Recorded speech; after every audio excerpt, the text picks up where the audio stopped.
Chapter 11 Sumber Cahaya. Di mana kita? Saya ingin pulang ke rumah. Beberapa gadis tidak bisa menahan tangis. Altar 5 warna yang lain. Pang Bo dan Ye Fan berdiri bersama. Mereka saling memandang dan kemudian menggelengkan kepala. Mereka adalah teman baik di universitas dan sering bertemu setelah lulus, jadi mereka sangat memahami satu sama lain. Sekarang, keduanya merasa bahwa situasinya tidak baik. Situasi semua orang mengkhawatirkan, dan penuh dengan hal yang tidak diketahui dan variabel. Pada saat ini, yang lainnya juga mengalihkan pandangan mereka dari gurun pasir yang luas, dengan cemas dan panik melihat situasi di sekelilingnya.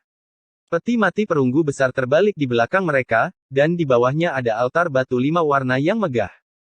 Altar itu sangat mirip dengan altar raksasa di Gunung Tai, yang dibangun dengan 5 batu berwarna berbeda. Altar batu 5 warna ini mencakup area yang luas. Sangat mudah untuk membayangkan bahwa ini pasti merupakan proyek yang sangat besar ketika dibangun. Namun, setelah bertahun-tahun diserang badai pasir, altar yang seharusnya berdiri tegak di atas tanah, hampir sepenuhnya terendam. Sekarang, permukaannya rata dengan tanah yang ditutupi pasir berwarna coklat kemerahan. Hari ini, 9 naga menarik peti mati dan membantingnya dengan keras ke tanah, mengguncang pasir di sekitarnya dan memperlihatkan garis besar altar yang kasar. Tidak hanya peti mati perunggu besar yang tergeletak di atas altar, tetapi 9 mayat naga besar juga berada di atasnya. Bisa dibayangkan kemegahan altar batu 5 warna itu. Kami tersesat. Kita tidak bisa menemukan jalan kembali. Seorang siswi yang lemah berteriak.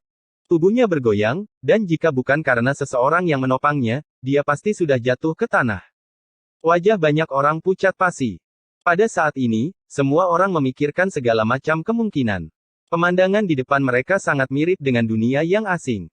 Tidak ada yang mau menerima kenyataan ini, tetapi Gunung Tai sudah tidak ada. Gurun pasir yang kosong berada tepat di depan mereka, jadi mereka hanya bisa terdiam. Jangan panik, jangan takut. Akan ada solusinya. Ye Fan berteriak. Bagaimana? Bagaimana kita kembali? Bagaimana kita keluar dari dunia yang aneh ini? Bahkan suara beberapa siswa laki-laki bergetar, dipenuhi dengan rasa takut dan kegelisahan yang mendalam. Hal yang tidak diketahui akan membuat sebagian orang merasa kagum dan takut, tetapi pada saat yang sama, hal itu juga akan melahirkan keinginan untuk menjelajah. Ye Fan dan Pang Bo menghindari 9 mayat naga besar dan berjalan ke depan, ingin melihat situasi di dekatnya. Li Xiaoman berada tidak jauh dari situ. Dia tampak sedikit kedinginan saat dia menyilangkan tangannya. Wajahnya yang cantik sedikit pucat, tetapi ia tetap terlihat sangat tenang, seperti bunga teratai yang mekar di senja hari. Ye Fan tidak banyak bicara. Dia tidak mencoba untuk menyelamatkan apapun. Dia mengenakan mantelnya dan terus maju bersama Pang Bo.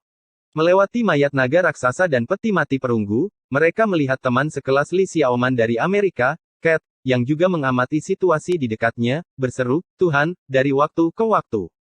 Tidak jauh dari altar batu pelangi, ada sebuah batu besar tergeletak di sana. Tingginya lebih dari 20 meter, tetapi kemiringannya tidak terlalu curam, sehingga bisa dipanjat. Ye Fan memiliki tinggi sekitar 1,79 meter. Meskipun dia terlihat lembut dan pendiam, dia sebenarnya sangat kuat. Dia adalah pemain kunci dalam tim sepak bola sekolah dan sering disebut sebagai orang barbar di lapangan. Pang Bo, seperti namanya, memiliki aura yang agung, tapi dia tidak gemuk. Dia sangat kuat. Dia adalah seorang pria yang tinggi dan kokoh, dan lengannya hampir setebal kaki orang normal. Keduanya memiliki fisik yang sangat baik. Mereka berlari dengan cepat di depan batu besar itu dan tidak memanjat dengan hati-hati. Mereka langsung bergegas naik. Berdiri di atas batu karang besar dan melihat ke kejauhan, mereka benar-benar melihat cahaya redup yang menembus kegelapan, yang membuat mereka berdua cukup terkejut. Kemungkinan besar kami tidak bisa kembali. Tidak ada yang tidak bisa dikatakan kepada sahabatnya. Ye Fan secara langsung menyatakan spekulasi dan penilaiannya, dengan mengatakan, ini jelas bukan ruang waktu tempat kita berada. Ini memang bukan ruang waktu yang kita tempati. Meskipun Pang Bo biasanya riang, dia tidak pernah bercanda ketika menyangkut masalah serius. Dia menatap lingkaran cahaya samar di kejauhan dan mengerutkan kening. Apakah Anda pikir benar-benar ada dewa di dunia ini? Ye Fan juga menatap cahaya samar-samar di kejauhan dan berkata, kami bahkan melihat mayat naga.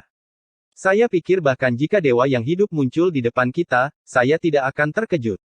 Dewa yang hidup muncul di depan kami. Adegan seperti apa yang akan terjadi? Pang Bo berbisik. Sebuah suara terdengar dari belakang. Cat, yang tingginya 1,9 meter, juga memanjat batu besar itu.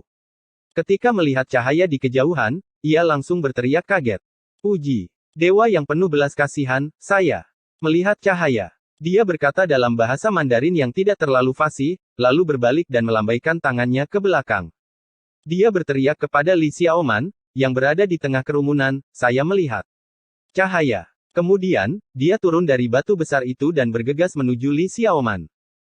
Pang Bo memandang Li Xiaoman dan Cat, yang berdiri bersama tidak jauh, dan berkata kepada Ye Fan, apakah iblis asing itu adalah pacar Li Xiaoman? Bagaimana saya tahu? Apakah Anda benar-benar menyerah begitu saja? Pang Bo meliriknya. Beberapa hal, bahkan jika Anda dapat memulai dari awal lagi, sangat sulit untuk kembali ke awal. Bahkan jika itu adalah jalan yang sama, Anda dapat berjalan 2 kali dalam hidup, tetapi tidak akan terasa sama lagi. Itu semua adalah masa lalu. Orang-orang harus bergerak maju. Ye Fan menggelengkan kepalanya. Kemudian, seolah-olah dia memikirkan sesuatu, dia tersenyum dan berkata, kamu tetaplah pria yang paling keren, dan kehidupan malammu begitu berwarna. Saya membenci Anda. Bagaimana mungkin hidup saya bisa sekaya hidup Anda? Pang Bo memandang Ye Fan, lalu memandang Li Xiaoman, yang berada tidak jauh, dan berkata, berdasarkan intuisi seorang pria, saya memiliki perasaan bahwa sesuatu akan terjadi di antara kalian berdua. Jangan merusak reputasiku. Ye Fan tersenyum dan berkata, apakah Anda memiliki indera keenam seperti seorang wanita?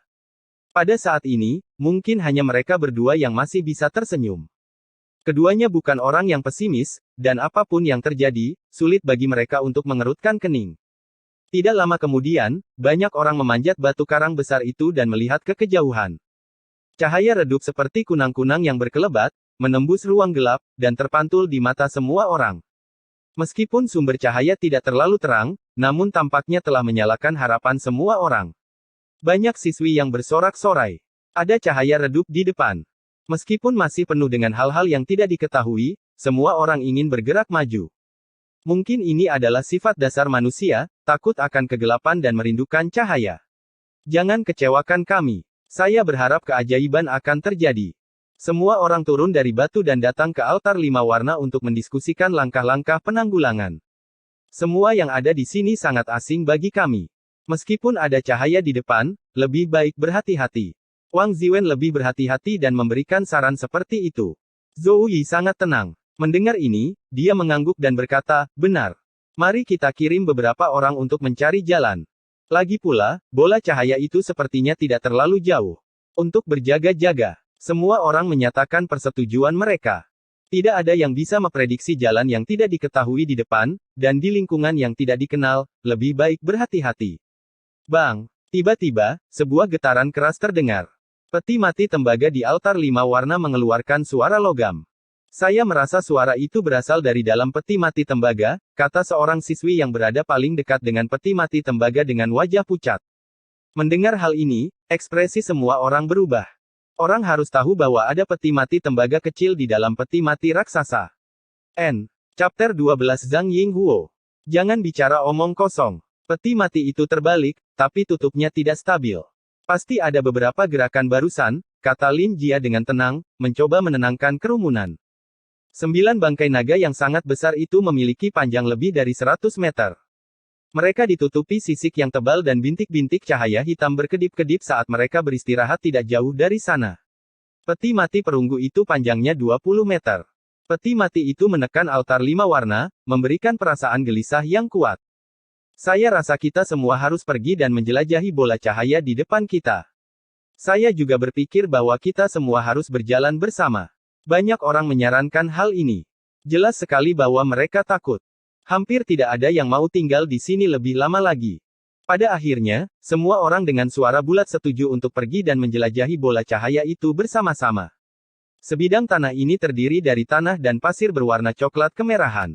Lahan itu sangat luas dan kosong, dengan hanya beberapa batu besar yang bertebaran di sana-sini.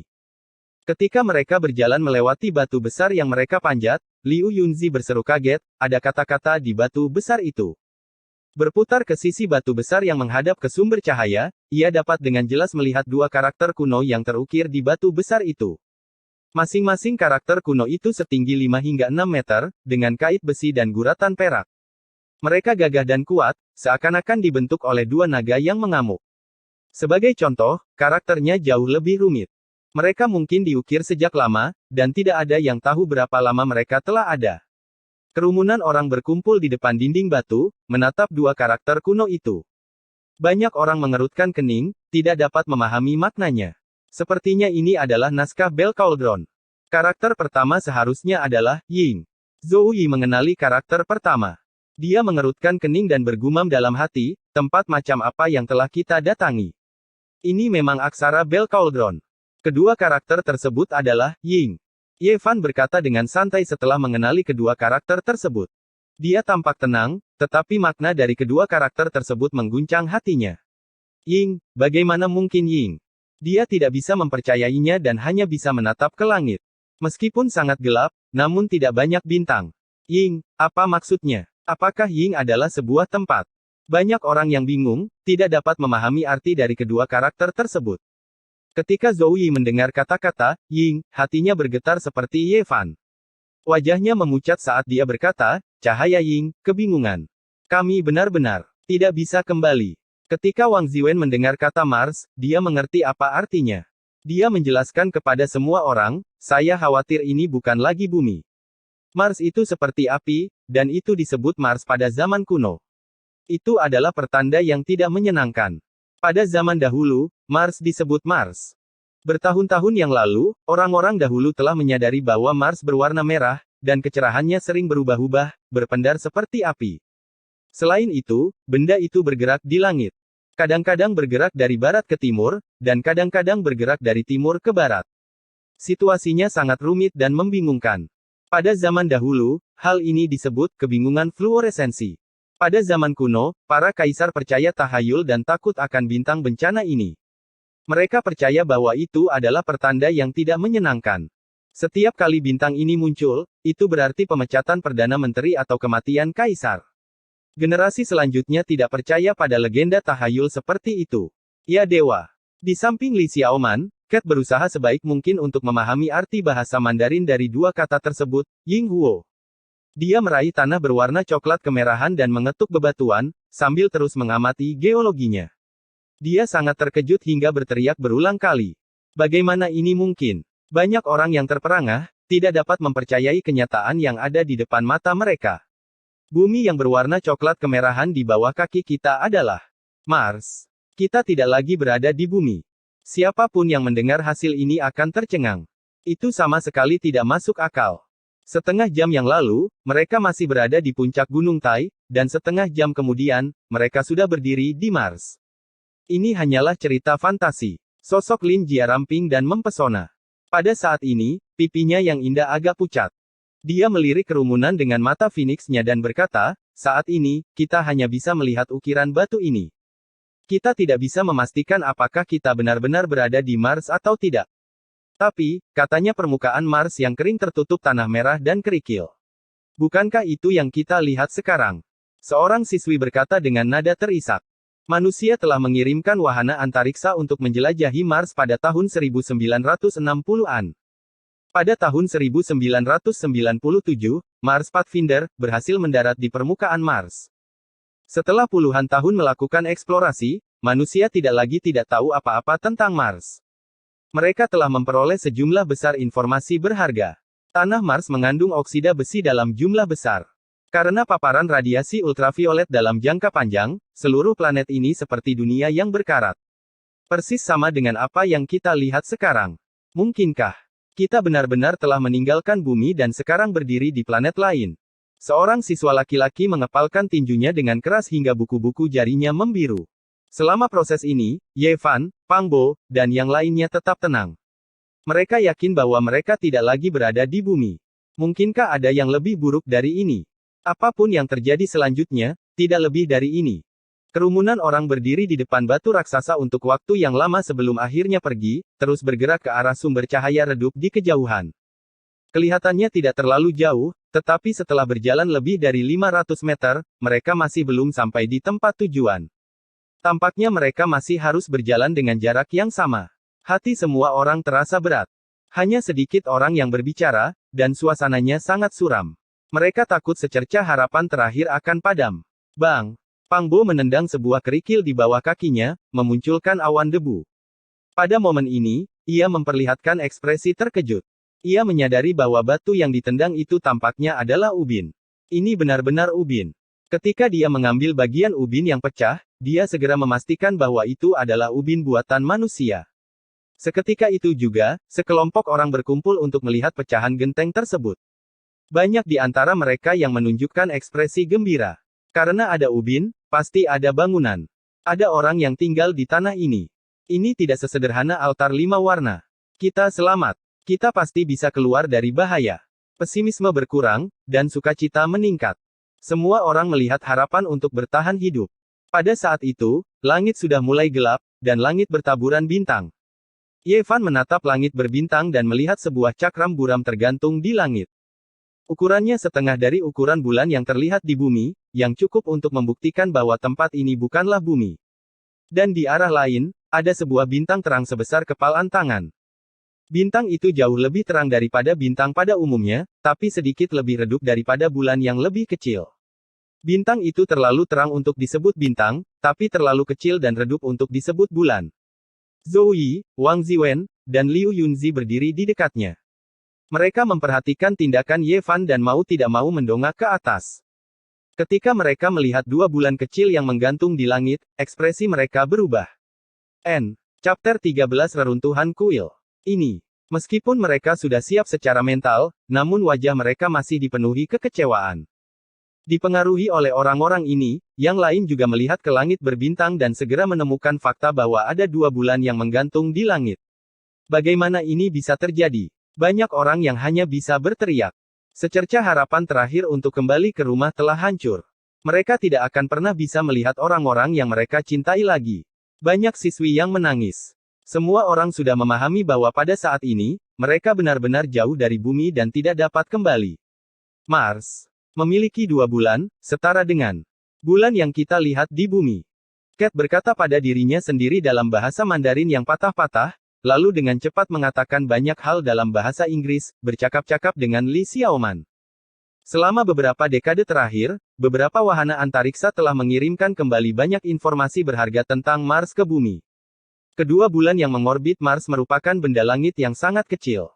Ditambah dengan pengaruh faktor-faktor seperti ketinggian dari permukaan bumi, jika diamati dari Mars, Phobos akan tampak sekitar setengah ukuran bulan yang terlihat dari bumi. Phobos 2 lebih kecil, tapi lebih terang daripada bintang-bintang lainnya. Bintang ini merupakan miniatur bulan. Setelah mendengar semua ini dari mereka yang tahu tentang Mars, semua orang sangat kecewa. Sepertinya tidak ada jalan pulang. Sekarang, tugas yang paling penting adalah menemukan cara untuk bertahan hidup. Mereka sudah berada 600 meter jauhnya dari altar 5 warna dan lebih dekat lagi ke sumber cahaya yang redup. Tampaknya jaraknya hanya 500 meter. Semua orang tidak menunda lebih lama lagi dan terus maju. Di bawah langit malam, angin sepoi-sepoi berhembus, membawa sedikit kesejukan. Setelah berjalan sejauh 100 meter lagi, mereka semakin dekat ke sumber cahaya. Dan pada saat itu, seseorang berteriak karena khawatir. Mereka menemukan sebuah bangunan yang runtuh. Tampaknya itu adalah paviliun kuno yang telah runtuh karena korosi waktu. Sebuah paviliun yang dibangun oleh manusia. Seharusnya ada manusia di planet yang sunyi ini. Kita pasti bisa menemukan cara untuk bertahan hidup. Apakah ini benar-benar Mars? Mengapa ada bangunan manusia? Udara, suhu, gravitasi, dan sebagainya tidak jauh berbeda dengan bumi. Tempat ini seperti gurun pasir di bumi. Meskipun ada kekecewaan yang tak berkesudahan, semua orang tidak putus asa. Mereka memiliki banyak keraguan. Kami bahkan melihat bangkai naga. Ini bukan apa-apa. Mungkin ini adalah area khusus di Mars. Mungkin. Di sini terdapat altar besar 5 warna yang dibangun di atas tanah, yang dapat menerima 9 mayat naga dan peti mati tembaga. Bukan tidak mungkin untuk mengatakan bahwa ini adalah tempat dewa yang disegel. Begitu kata-kata ini keluar, semua orang terdiam. Jika ini hanya sepotong kecil tanah murni di Mars, lalu jalan keluar apa lagi yang kita miliki? Emosi semua orang bergejolak. Hal ini menyangkut kehidupan dan masa depan mereka, jadi tidak ada yang bisa tetap tenang. Ah! Seorang siswi tiba-tiba menjerit, dan jeritannya terdengar sampai ke langit malam. Ada apa? Ekspresi semua orang berubah, dan mereka buru-buru bertanya. Tengkorak, itu tengkorak manusia. Wajah cantik siswi itu menjadi pucat. Tubuhnya gemetar saat dia mundur. Tidak jauh dari paviliun yang runtuh, setengah tengkorak seputih salju menyembul dari pasir. Tengkorak itu telah diinjak oleh siswi tadi. Tidak heran dia sangat ketakutan. Semua siswa laki-laki berkumpul di sekitar. Pang Bo menggunakan kakinya untuk menendang tengkorak itu keluar dari pasir. Tengkorak itu jelas merupakan tengkorak orang dewasa. Tidak diketahui sudah berapa lama tengkorak itu berada di sana, tapi sudah hampir lapuk. Tulangnya tidak lagi mulus, dan ada banyak retakan kasar di atasnya. Dan yang mengejutkan, terdapat lubang bundar yang sangat teratur pada dahinya. Lubang itu setebal jari, seakan-akan telah ditusuk oleh senjata tajam. Area sekeliling lubang itu sangat datar. Tampaknya tempat ini penuh dengan hal-hal yang tidak diketahui dan variabel. Meskipun ini adalah sebuah kerangka, yang ditinggalkan bertahun-tahun yang lalu, kita tetap harus berhati-hati. Lingkungan yang asing dan segala macam faktor yang tidak pasti, membuat orang merasakan kedinginan di dalam hati mereka. Apa yang ada di depan itu? Di bawah langit malam yang berkabut, bintang dan bulan tidak terlalu terang. Mereka hanya bisa melihat samar-samar bayangan bergelombang di depan mereka. Itu seperti tumpukan batu yang saling terhubung, tingginya tidak rata dan bersilangan. Ketika mereka berjalan mendekat, semua orang tercengang. Ternyata itu adalah reruntuhan, dan apa yang ada di depan mereka hanyalah sebagian kecil. Reruntuhan yang lebih besar membentang secara horizontal ke kejauhan. Dinding-dinding yang rusak dan reruntuhan di tanah seakan menceritakan kisah masa lalu yang tidak diketahui. Di bawah sinar bulan malam, tempat itu tampak sangat sunyi. Di masa lalu, tempat ini seharusnya merupakan hamparan istana yang megah, tetapi sekarang, tempat ini tampak sepi. Ini adalah reruntuhan yang sangat besar, yang mencakup area yang luas. Fondasi yang kokoh terbuat dari batu-batu besar. Bisa dibayangkan keagungan dan luasnya istana ini di masa lalu. Dan cahaya itu berada di ujung reruntuhan ini, di balik tembok yang rusak. Berapa banyak tenaga kerja yang dibutuhkan untuk menyelesaikan proyek sebesar itu? Apa yang menyebabkan tempat ini menjadi reruntuhan, dan semua bangunan tinggi dan megah itu runtuh? Semua orang hampir melupakan rasa takut mereka. Reruntuhan besar di depan mereka membuat semua orang berseru. Jika mereka benar-benar berada di Mars pada saat ini, semua ini akan sangat sulit dipercaya. Yevan berkata dengan sangat tenang, sebenarnya, ini bukan apa-apa. Kami telah mengalami banyak hal hari ini, dan menurut akal sehat, hal-hal ini seharusnya tidak terjadi. Pada saat ini, bahkan jika seseorang mengatakan kepada saya bahwa reruntuhan besar di depan saya ini adalah reruntuhan istana surgawi, saya tidak akan terkejut. Pang Bo menghela nafas dan berkata, reruntuhan istana surgawi. Ini benar-benar mungkin. Lagi pula, kita bahkan melihat bangkai naga. Mendengar kata-kata ini, semua orang pasti akan tercengang. Reruntuhan istana surgawi mungkin bukan omong kosong. Cahaya berada di depan, berdesir lembut dari balik dinding yang rusak, menyebabkan lingkaran cahaya samar-samar muncul di sana. Kesan kabur dan suci yang tak terlukiskan. Apa-apaan itu? Cahaya mengalir di ujung reruntuhan kuno, menyebabkan dinding yang rusak terlihat semakin sunyi dan sepi. Tentu saja, hal ini membuat orang merasa sangat misterius. Ca. Ketika semua orang menginjak reruntuhan, terdengar ledakan suara, yang menyebar sangat jauh di langit malam yang kosong. Mereka melewati istana yang runtuh dan akhirnya melewati reruntuhan besar. Tepat di depan, meskipun tembok yang rusak, namun masih setinggi 4-5 meter. Sungguh sulit membayangkan betapa megahnya tembok ini di masa lalu. Mari kita lihat, apa cahayanya. Kelompok ini dengan hati-hati melewati tembok besar yang rusak dan sampai di ujung reruntuhan. Tiba-tiba, mereka merasakan hembusan nafas yang membuat mereka merasa nyaman. Seolah-olah ada cahaya ilahi yang melintasi kehampaan dan tercermin di mata semua orang. Semua orang telah sepenuhnya keluar dari reruntuhan dan muncul di balik tembok yang rusak. Mereka dapat dengan jelas melihat cahaya di depan mereka. Hanya 50 meter di depan mereka, sebuah kuil kuno berdiri dengan tenang, dengan lampu-lampu hijau dan patung-patung Buddha kuno. Cahayanya sekecil kacang. Di depan kuil kuno itu, terdapat sebuah pohon bodi kuno yang kuat seperti naga bertanduk. Seluruh tubuhnya kering, dan hanya ada 5 atau 6 daun hijau yang tersebar sekitar 2 meter dari tanah. Setiap daunnya sangat jernih, bersinar dengan cahaya hijau, seperti batu giok. Chapter 14 Kuil, Daleiyin. Di ujung reruntuhan, sebuah kuil kuno muncul. Kuil itu sunyi dan kecil, sama sekali tidak megah. Hanya ada satu aula kuno, dan di dalamnya berdiri patung Buddha yang tertutup lapisan debu tebal.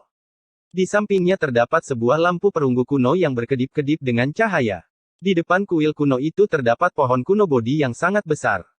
Pohon itu begitu besar sehingga bahkan 6 atau 7 orang tidak akan bisa memeluknya. Batang pohon kuno itu berlubang, dan jika bukan karena 5 atau 6 daun hijau yang masih menghiasinya, seluruh pohon kuno itu akan terlihat seperti layu. Kuil kuno dan pohon kuno Bodhi saling terkait, dan suasananya sangat kuno. Hal ini membuat orang merasa seolah-olah waktu terus berlalu, dan perubahan waktu membawa ketenangan dan kekunoan yang tidak ada habisnya. Ketika mereka tiba di sini, semua orang tidak dapat menyembunyikan ketakjuban mereka. Kompleks istana yang megah dan luas di belakang mereka telah lama menjadi reruntuhan, tetapi kuil kuno kecil ini masih ada, memberikan perasaan tenang dan kembali ke alam yang sebenarnya. Bagaimana bisa ada kuil kuno seperti itu? Beberapa daun yang tersisa dari pohon kuno Bodhi sebenarnya memiliki cahaya hijau kristal. Pohon kuno Bodhi hampir bisa disebut sebagai pohon Buddha, dan memiliki hubungan yang mendalam dengan agama Buddha. Menurut legenda, lebih dari 2500 tahun yang lalu, Buddha Gautama mencapai pencerahan di bawah pohon kuno Bodhi dan mencapai kebudaan. Pohon kuno Bodhi di depan mereka dan kuil kuno saling menemani. Keduanya luar biasa, dan orang-orang pasti akan terkagum-kagum. Mengapa saya merasa seperti sungai sejarah yang panjang, bergelombang? Segala sesuatu yang ada di hadapan saya seakan-akan berasal dari masa lampau, seakan-akan telah mengalami pengendapan sejarah. Jarak 50 meter itu sangat dekat, dan kerumunan orang dengan cepat mendekatinya. Perasaan aneh muncul di hati setiap orang. Apa yang mereka lihat bagaikan lukisan bersejarah, dan aura waktu memenuhi udara. Mungkinkah ini kuil tempat tinggal para dewa? Tidak mungkin ada Buddha di dunia ini, bukan? Meskipun kuil kuno ini sepi, namun tetap memberikan rasa ketenangan dan kedamaian. Kuil kuno itu sunyi senyap, dan hanya ada ketenangan. Ada plakat perunggu di sana, dan ada kata-kata di atasnya. Ada sebuah plakat perunggu berkarat di kuil kuno yang terpencil, dan ada 4 kata kuno yang diukir di atasnya. Kata-kata itu tampak seperti naga dan ular yang melingkar di sekelilingnya, dan makna Zen tidak terbatas. Kata terakhir adalah kuil. Zoe memiliki pemahaman tertentu tentang aksara Zhongding dan dapat mengenali kata terakhir. 4 kata ini adalah kuil badai besar. Pada saat itu, Ye Fan membacakan 4 kata tersebut. Semua orang terkejut, dan mereka menunjukkan ekspresi tidak percaya. Kuil Lei Yin yang agung. Apa aku mendengar sesuatu? Bagaimana mungkin ini bisa terjadi? Legenda mengatakan bahwa kuil agung Lei Yin adalah tempat tinggal Sang Buddha, tempat suci tertinggi dalam agama Buddha. Namun, kuil bobrok di depannya sangat kecil dan tidak memiliki kemegahan. Itu hanya sebuah kuil kuno, bagaimana bisa disebut kuil Lei Yin agung? Setelah secara pribadi menyaksikan 9 mayat naga menarik peti mati, semua orang sudah siap secara mental. Mereka hampir percaya akan keberadaan para dewa. Tapi saat ini, ia masih sedikit terkejut. Kuil kuno di Mars disebut kuil badai besar. Apa maksudnya ini? Mungkin, banyak sejarah dan legenda akan memiliki interpretasi baru, dan sudut tabir misterius dari sejarah kuno akan terungkap. Suara khotbah Buddha bagaikan guntur. Itu adalah biara guntur agung. Mungkinkah kuil kuno di depannya adalah kuil yang ada dalam legenda? Jika spekulasi tersebut benar, hal ini tidak diragukan lagi akan sangat mengejutkan. Di Mars, yang diselimuti tanah dan kerikil berwarna coklat kemerahan, ada sebuah kuil kuno yang diselimuti debu. Asal-muasal debu itu sebenarnya sangat mengejutkan. Semakin banyak orang yang melihatnya, semakin mereka merasa bahwa kuil kuno ini luar biasa. Istana surgawi di belakang mereka dulunya begitu megah, luas, dan megah, tetapi pada akhirnya hancur, hanya menyisakan puing-puing di tanah. Dan kuil kuno ini tampak seperti reruntuhan, tetapi masih berdiri tegak, membentuk kontras yang aneh. Pohon Bodhi menemaninya, lampu Buddha kuno, dan cahaya kecil seperti kacang. Sederhana dan tenang, mampu bertahan dalam cobaan dan kesengsaraan waktu. Yang tertinggal adalah, kebenaran, dan kemewahan hanyalah awan yang lewat. Sebuah lampu, Buddha, kuil, dan pohon tampak ada selamanya di dunia ini. Semua ini sangat menguntungkan dan damai, membuat orang merasa seolah-olah mereka sedang mandi di angin musim semi, seolah-olah ada nyanyian Buddha yang samar-samar terdengar. Jika ini benar-benar kuil badai besar yang legendaris, mungkinkah pohon kuno di depan kuil itu adalah pohon Bodhi yang digunakan Buddha Gautama untuk membuktikan taunya? Bagaimana mungkin? Itu hanya legenda agama. Berdasarkan pertemuan dan pengalaman kami, tidak ada yang tidak mungkin.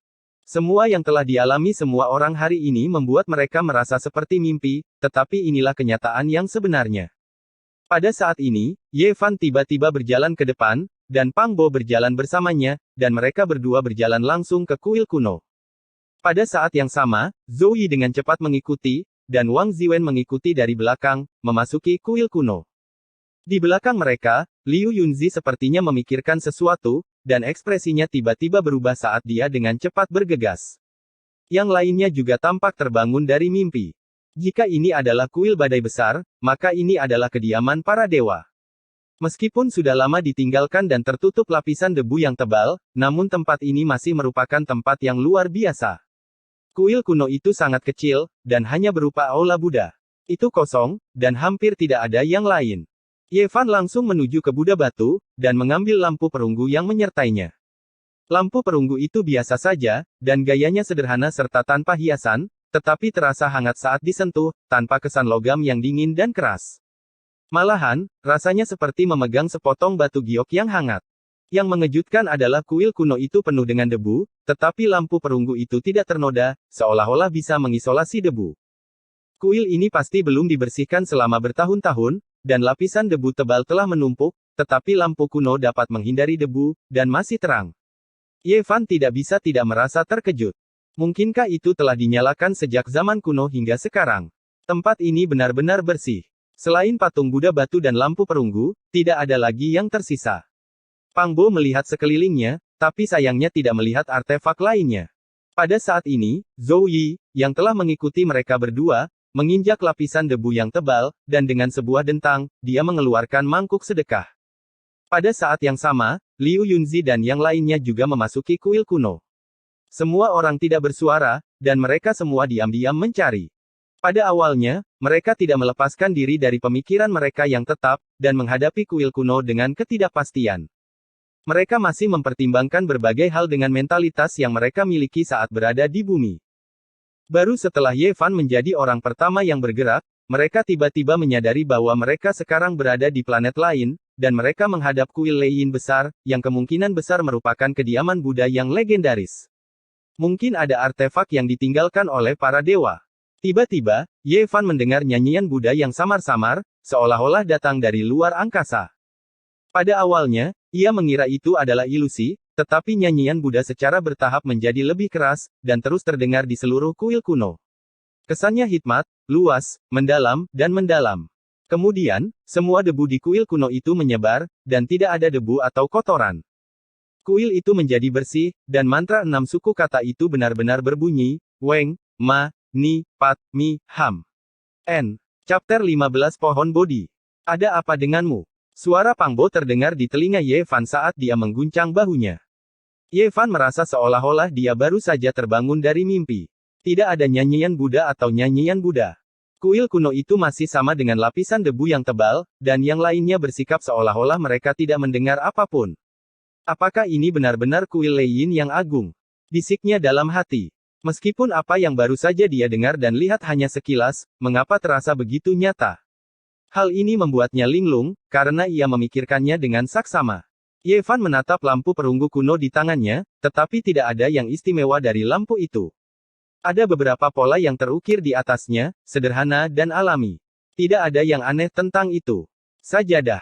Seorang siswa laki-laki menemukan sajadah tua di antara tumpukan abu. Waktu tidak membuatnya rusak. Tidak lama kemudian, seorang siswi lain menemukan tasbih cendana merah dari lapisan debu yang tebal. Tasbih itu tidak rusak karena dimakan waktu. Setelah meniup debu, manik-manik itu masih memiliki kilau yang samar. Pada saat yang sama, Kai menemukan setengah ikan kayu yang patah di dalam debu di depan patung Buddha. Di atasnya terukir 3 bodhisattva, baik yang khusyuk maupun yang berbelas kasih. Pada saat ini, Ye Fan sedang berpikir keras. Jika ini benar-benar kuil Leiyin besar yang legendaris, maka itu adalah tempat yang ditinggalkan oleh para dewa. Semua artefak yang digali pasti luar biasa. Dang. Kaki Wang Ziwen sepertinya telah menendang sesuatu yang mengeluarkan suara logam. Dia menyingkirkan debu di sudut ruangan, memperlihatkan sebuah lonceng tembaga yang rusak sebesar telapak tangan. Lonceng itu kehilangan sebagian dinding lonceng dan memiliki desain yang kuno. Dang. Dia mengguncang lonceng tembaga itu, dan sebuah suara merdu keluar. Suara itu seperti suara Buddha yang menenangkan pikiran. Pikiran Ye Fan terputus, dan dia tidak bisa tidak melihat lonceng tembaga itu. Ada pola awan yang terukir di atasnya, dan itu sederhana dengan sedikit pesona Zen dan Buddha. Pang Bo bergumam pelan. Dia telah memasuki kuil kuno terlebih dahulu, tetapi dia tidak menemukan apa-apa. Hanya bisa dikatakan bahwa dia tidak beruntung. Hampir pada saat yang sama, Li Xiaoman menemukan setengah batu giok Rui di kaki Buddha batu. Dia menyeka debu yang menempel, dan batu giok yang sangat jernih itu segera mulai bersinar. Kuil kuno itu tampak kosong, tetapi ada beberapa orang yang menemukan artefak di bawah debu. Yang lain segera bergerak cepat untuk mencarinya. Saya tidak percaya bahwa kita tidak dapat menemukan apapun. Pang Bo bergumam. Cari dengan hati-hati. Apapun artefak yang Anda temukan, Anda harus menyimpannya. Ye Fan menyerahkan lampu kuno itu kepada Pang Bo dan memintanya untuk mencari dengan bantuan cahaya. Meskipun dia tidak tahu apa yang istimewa dari senjata Buddha yang rusak ini, dia tahu bahwa jika ada dewa di dunia ini, benda-benda ini pasti luar biasa. Ye Fan untuk sementara menyerahkan lampu tembaga kepada Pang Bo. Dia keluar dari kuil kuno dan berjalan menuju pohon Bodhi di depan kuil. Pada saat itu, ia telah melepaskan diri dari cara berpikirnya yang semula dan untuk sementara waktu membuat dirinya percaya bahwa dewa benar-benar ada. Karena kuil kuno itu adalah kuil Lei Yin besar, bagaimana mungkin dia melewatkan pohon Bodhi yang menyertainya? Jika ada seorang Buddha di dunia ini, pohon kuno yang layu itu pasti luar biasa. Pohon Bodhi adalah pohon suci agama Buddha. Menurut catatan dinasti Tang di wilayah barat, Buddha pernah mengatakan kepada Ananda bahwa ada 3 benda di dunia ini yang harus disembah, peninggalan tulang Buddha, patung Buddha, dan pohon Bodhi. Hal ini dikarenakan Buddha mencapai pencerahan di bawah pohon Bodhi. Melihat pohon Bodhi seperti melihat Buddha. Pohon kuno yang layu di depannya sekuat naga bertanduk. 6 atau 7 orang tidak akan mampu mengelilinginya. Batangnya berongga, dan hanya cabang layu yang menggantung 2 atau 3 meter dari tanah yang memiliki 6 daun hijau yang menggantung di atasnya. Daun-daun itu sebening kristal dan sehijau batu akik. Terlepas dari apakah pohon kuno ini ada hubungannya dengan Buddha, 6 daun hijau seperti giok saja sudah cukup untuk menunjukkan bahwa pohon ini luar biasa. Ye Fan datang ke bawah pohon dan dengan hati-hati melihat pohon Bodhi kuno. Cabang-cabangnya yang besar hampir menutupi seluruh bagian atas kuil kuno. Jika dahan-dahannya penuh dengan dedaunan, bisa dibayangkan pemandangan langit yang tertutupi oleh dedaunan tersebut. Pada saat ini, jantung Ye Fan berdegup kencang. Dia menemukan bahwa 6 daun hijau sebening kristal beriak dengan awan hijau yang tak terlihat. Sebagian kecil dari mereka melayang ke arah altar 5 warna di kejauhan, dan sebagian besar dari mereka tenggelam ke dalam akar pohon. Awan hijau berbentuk seperti benang, terus-menerus meluap dari 6 daun hijau. Hal ini membuat orang merasakan nafas kehidupan, seakan-akan ada vitalitas yang mengalir tanpa henti. Ye Fan berjongkok dan menggali tanah sampai ke akar-akarnya. Dia ingin melihat apa yang ada di bawahnya yang dapat memadatkan awan hijau yang meluap dari daun Bodhi. Satu-satunya hal yang istimewa dari biji ini adalah ukurannya. Biji Bodhi biasa hanya seukuran kuku, tetapi biji Bodhi abu-abu ini berukuran sebesar kenari. Ye Fan terkejut. Mungkinkah awan hijau yang meluap dari daun Bodhi diserap olehnya? Setelah mengamati beberapa saat, ia melihat awan hijau mengalir turun dan menghilang 3 inci dari biji Bodhi. Meskipun ia tidak melihat saripati itu menyerap saripati daun Bodhi, ia hampir yakin bahwa hal itu disebabkan oleh saripati tersebut. Ye Fan memegang biji Bodhi di telapak tangannya. Setelah mengamati dengan seksama, dia terkejut. Pola-pola alami pada biji Bodhi yang berwarna abu-abu dan biasa ini ternyata saling terhubung untuk membentuk Buddha yang penuh welas asih. Sang Buddha terbentuk secara alami. Patung ini sepenuhnya dibentuk oleh jalinan pola-pola alami, tetapi tampaknya telah diukir dengan hati-hati.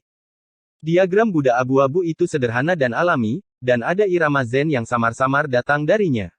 Diagram Buddha yang alami. Mungkinkah 2500 tahun yang lalu, Buddha Gautama benar-benar membuktikan daonya karena pohon Bodhi? Pohon Bodhi memiliki nama lain. Pohon itu adalah pohon kebijaksanaan, pohon pencerahan, dan pohon pemikiran. Legenda mengatakan bahwa pohon ini dapat membangkitkan keilahian seseorang dan mencerahkan diri.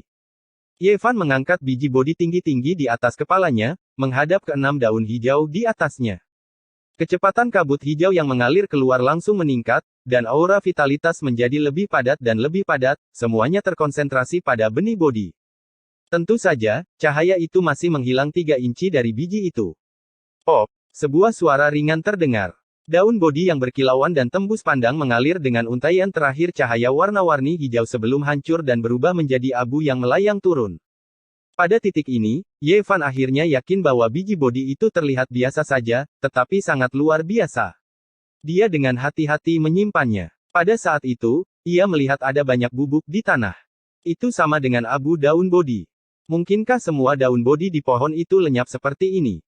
Hal ini mengejutkan Ye Fan. Benih bodi dengan diagram Buddha alami itu sangat luar biasa. Dia samar-samar merasa bahwa itu bahkan lebih penting daripada lampu perunggu yang menyertai Buddha batu. Masih ada 5 daun hijau di pohon bodi kuno, tetapi tidak sejernih sebelumnya.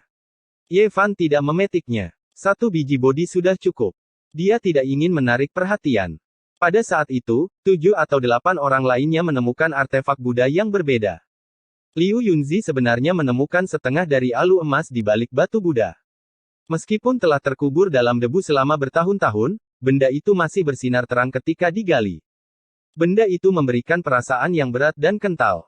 Kalau bukan karena salah satu ujungnya rusak, ini bisa disebut sebagai mahakarya penempaan yang sempurna dan dahsyat. Alu berbentuk tongkat ini memiliki nama yang sangat kuat dalam agama Buddha, disebut Vajra Pesel, yang memiliki arti tidak langsung, menghancurkan musuh, melambangkan kebijaksanaan yang tak terkalahkan dan menaklukkan semua dan sifat seperti Buddha sejati. Ini adalah tongkat yang dipegang oleh para orang suci yang terhormat. Jika Buddha ada di dunia ini, alu Vajra ini pasti akan menjadi benda suci. Ini pasti luar biasa. Tidak mengherankan jika benda ini memiliki kekuatan misterius untuk membelah gunung dan sungai. Namun, pada saat ini, tidak ada seorang pun yang dapat melihat keajaibannya. Liu Yunzi melambaikannya dengan keras. Setengah bagian dari alu Vajra berkelebat seperti kilat keemasan. Benda itu bersinar terang dan terlihat sangat mengesankan. Katakanlah, jika artefak-artefak ini digunakan oleh para dewa, pemandangan dahsyat seperti apa yang akan terjadi jika kita mengetahui cara menggunakannya. Mendengar kata-kata Liu Yunzi, semua orang yang menemukan artefak Buddha itu terpesona.